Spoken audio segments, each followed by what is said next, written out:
We're glad you're with us tonight. I'm Farron Foster. Thanks for joining us. We begin with the Solid Blue Report.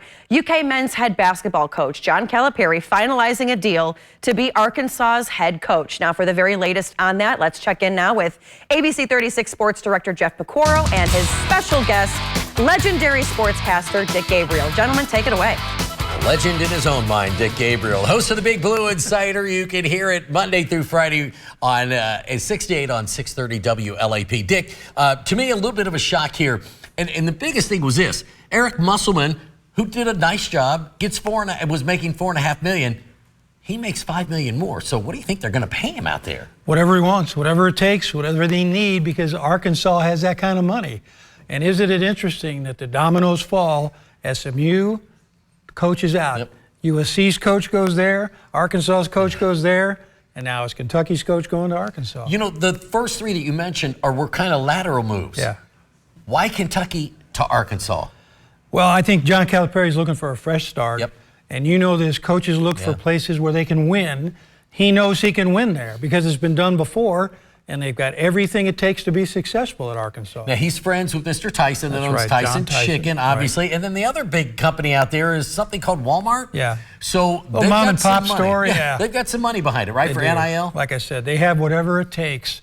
And you've been there, you've covered football as I have out there. You know what the University of Arkansas means to that part of the world. Oh, yeah. It's huge. It is. All right, let's head over to campus now, and Forrest Tucker is there. And the reaction is kind of interesting to me, what you found, Forrest.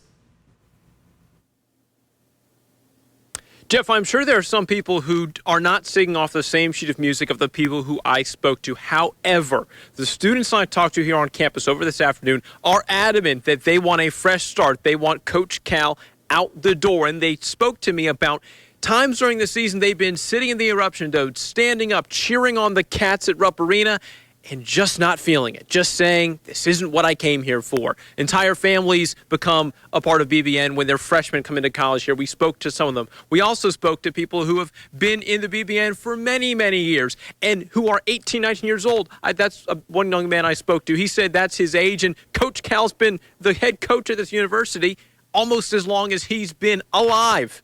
Here's what they had to say. Good riddance. Glad he's gone. I mean, I think it's all bright sun ahead of us. And he did say he was miserable in Lexington, and we're all miserable too.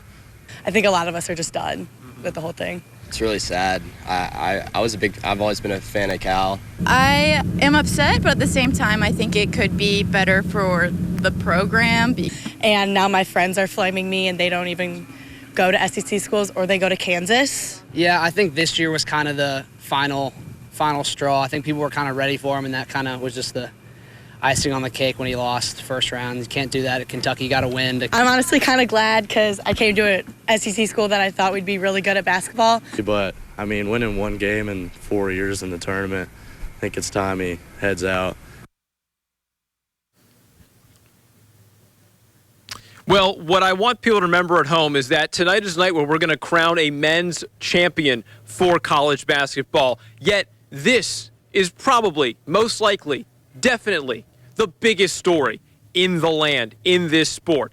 So Kentucky can get a gold star for that. Hopefully Mitch Barnhart's hard at work finding Coach Cal's replacement if he decides to sign on the dotted line with the Razorbacks. That's all from campus at 6 o'clock. I'm Forrest Tucker. Back to Jeff and Dick. Thanks, Forrest. One final question for you this segment. Is Kentucky still considered a blue blood? Why I say that is if UConn wins tonight, that's 6 championships since 1991, just one for Kentucky. I think Kentucky, yes, because of tradition and facilities and all that. But, yeah, right now UConn's blown by the Wildcats. I agree. All right, Farron.